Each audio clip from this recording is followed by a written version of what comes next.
Ayan, Libra, Sun, Moon, Rising, and Venus placements. And of course, sa ating mga cross-watchers, magandang araw po sa inyo lahat. Welcome or welcome back po dito sa Bono Magas PH. My name is Angel Francia Feliciano. Now in today's video, Libra, alamin natin kung ano maging kapalaran ninyo in 90 days. In 90 days, so parang 3 months to. Depende kung kailan yun ito napanood, no, Libra. Ayan, titignan natin. Okay, now, paalala lang again, Libra at sa mga nanonood, lahat po ng tarot readings ko dito ay general reading. So, ibig sabihin, di po lahat ay makaka-resonate. Alright, let's start. Libra, first card, you have unique unicorns. Resilience, creativity, uniqueness. An inborn tendency for creativity, finding your creative passion. Libra, meron kayong magagawa in 90 days. Meron kayong mabubuong produkto. Meron kayong maiisipang bagong gawin para maging productive ang buhay ninyo. Wait lang, Libra, ha. Ayan. Next energy, Libra, you have the skunk. Effectiveness, positivity, prudence. You're being asked to manifest consciously through positive thinking, so you'll attract into your life exactly what you want. Okay. Balikan natin yung unique unicorns now. So, Libra, yung iba sa inyo ha, so may mga negosyo dyan or nag-iisip magsimula ng negosyo or magawa ng isang project maybe. Basta, meron dito kasi ang unique. Meron kayong mabubuo, Libra, in 90 days na very unique. May magagawa. Meron kayong mabubuo or merong makakagawa kayo ng napaka-unique na siguro another puhunan. May nakikita din ako. For those of you, Libra, na nagpaplano or nagbabalak or nagsisimula pa lang as vlogger sa YouTube, vlogger sa Facebook, or pagbablog para kumita. I think makakaisip ka ng napaka-unique na way para kumita ng pera. Nag-gets din yun? Like, kasi creativity and creative passion, creativity means pagbubuo ng isang bagay kung saan may value. Pwede mong mabenta. Creativity. It could be pagpipaint, creativity yan. Paggawa ng mga crystals, creativity yan. Pagbuo ng mga sandals, paggawa ng mga damit, creativity. Anything that you can create. Creativity. And napaka-unique, no, Libra? So, yan ang nakikita kong kapalaran ninyo. Second is, sa mga Libras natin dyan na lagi in 90 days, consistently or consecutively in 90 days nag-iisip ng puro positive ang thoughts, ang mindset, may positive mindset sa buhay. Yung manifestations ninyo, Libra, congratulations, matutupad. But sad to say with the skunk, okay? With the skunk energy. But sad to say yung mga Libras dyan na nega. Hindi maiwasan kasi may mga tao na nega. Hindi ko sinasabi na kayo yan, Libra. Merong ibang mga Libras na siguro hindi nanonood dito. Napipick up ko lang. Kaya, kayo lang naman nakakakilala sa sarili ninyo. Kaya, kayo ang makakapag-identify. Sad to say, for those of you na negative lagi mag-isip, yung mga manifestations ninyo hindi mangyayari. But for those of you who are always thinking positive sa buhay, positive lang sa buhay, in 90 days, yung manifestation, isa sa mga manifestations ninyo matutupad. So, congratulations. Next energy, you have Smart Walrus. Say no to violence and show your strength in a gentle way. In 90 days, karamihan sa inyo, Libra, ayaw ng violence, no? Umiiwas, nakikita ko parang ayaw ninyo ng gulo. Ayaw niyo ng gulo o iiwas as much as possible, gusto mong umiwas sa gulo. In 90 days or within 90 days, you are being smart in your choices. Intensity, attentiveness, and ferocity. So, I think may nasasagap tayong napaka-intense na energy. Well, collectively nangyayari ngayon sa mundo, right? Yung away ng politiko ngayon, yung political storm na nangyayari. I think some of you, Libra, if kayo ang pipiliin, you are saying no to violence. Pero siguro walang choice, so I don't know. Yeah. I think a lot of you are saying no to violence or as much as possible parang iiwas sa mga violence. Yeah. You are saying no to violence and showing your strength in a gentle way. Mas gusto nyo yung maayos na pag-uusap, maayos na pag-uusap, walang gulo, as much as possible, walang gulong mangyari. Pag-usapan natin to ng maayos. Kung meron mang mga hidwaan na mangyayari or hindi pagkakaintindihan sa relationship or sa group or sa community or whatever. Okay. Nakukuha tayo ng mga ibang tarot cards para sa iyong kapalaran, Libra.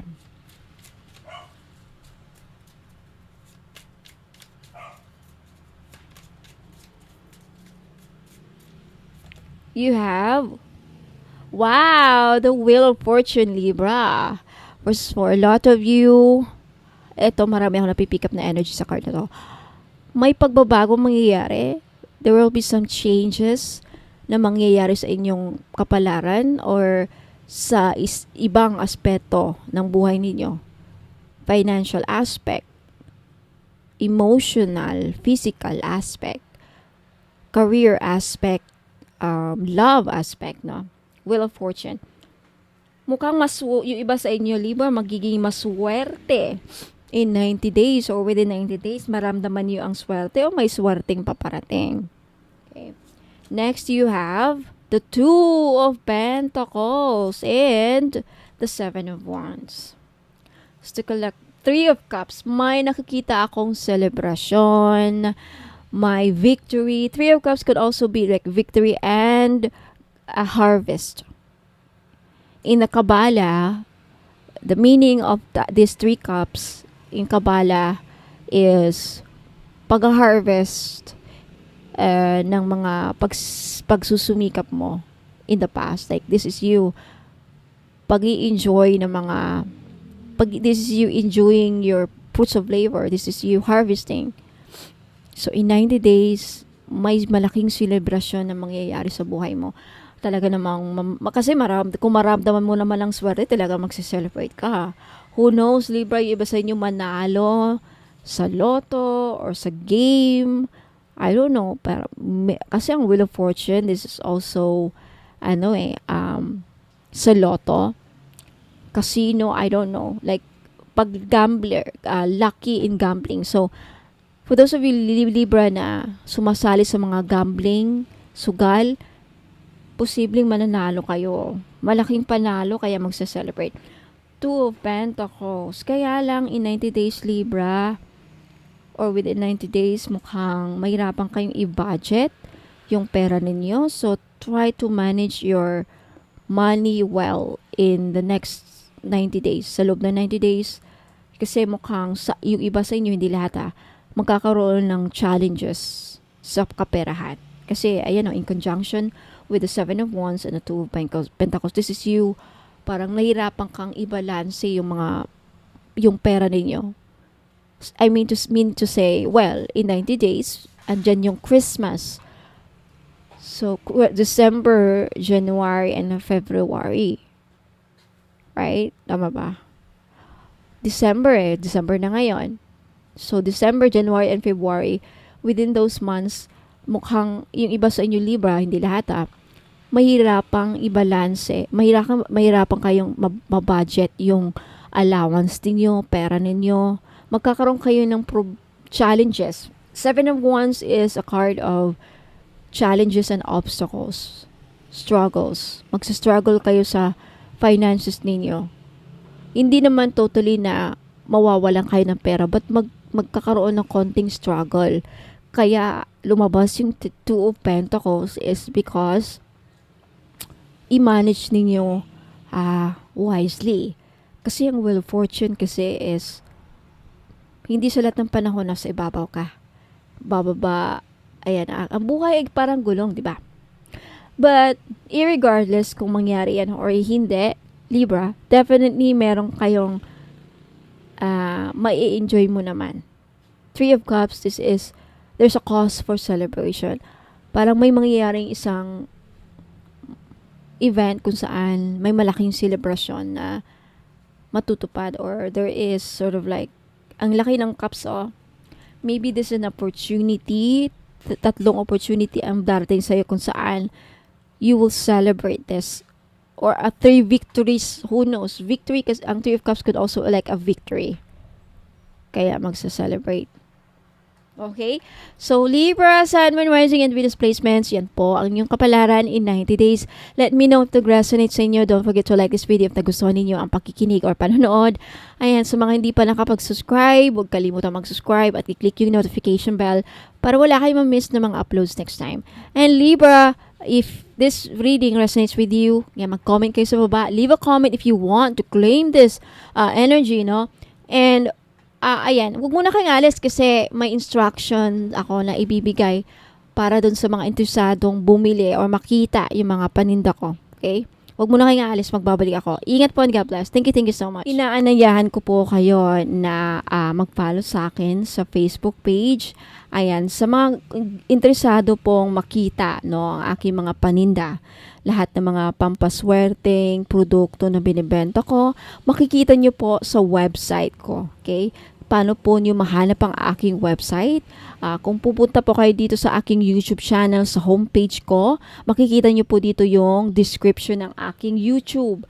Ayan po. Pag i-click nyo yan, makikita nyo po yung description ng aking YouTube channel. Sa pinakababa po, nandyan po ang mga links ng aking website at Facebook page. And to make sure po na ako po ang napafollow ninyo sa Facebook page at hindi po yung gumagaya sa akin na scammer, mag-ingat po kasi may gumagaya po sa Facebook page ko. Pati profile pic ko, pati mga postings ko, pati lahat na ng mga pinopost ko, ginagaya, live selling, lahat na ginagaya. Pero hindi lang po nila magagaya yung mode of payment ko. Lagi ko po kayong papaalahanin na yung mode of payment ko po, 3 lamang po. Okay? GCash, CIMB Bank, at Maya Wallet.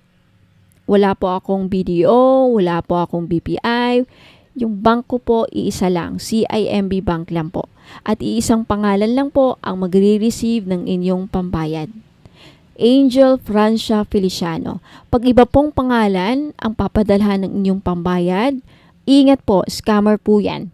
Baka akala nyo ako yung isang Bono Magos na nakakausap nyo, but then magugulat kayo, hindi Angel Francia Feliciano ang papadala nyo ng pera. Scammer po yan, mag-ingat po, hindi po ako yan. Okay? So ayan po, now punta lang kayo dito sa aking YouTube channel homepage, and then makikita nyo yung description ng aking YouTube, at sa pinakababa andyan po yung links ng aking website. Sa website po, makikita nyo po ang lahat ng produkto na meron ako.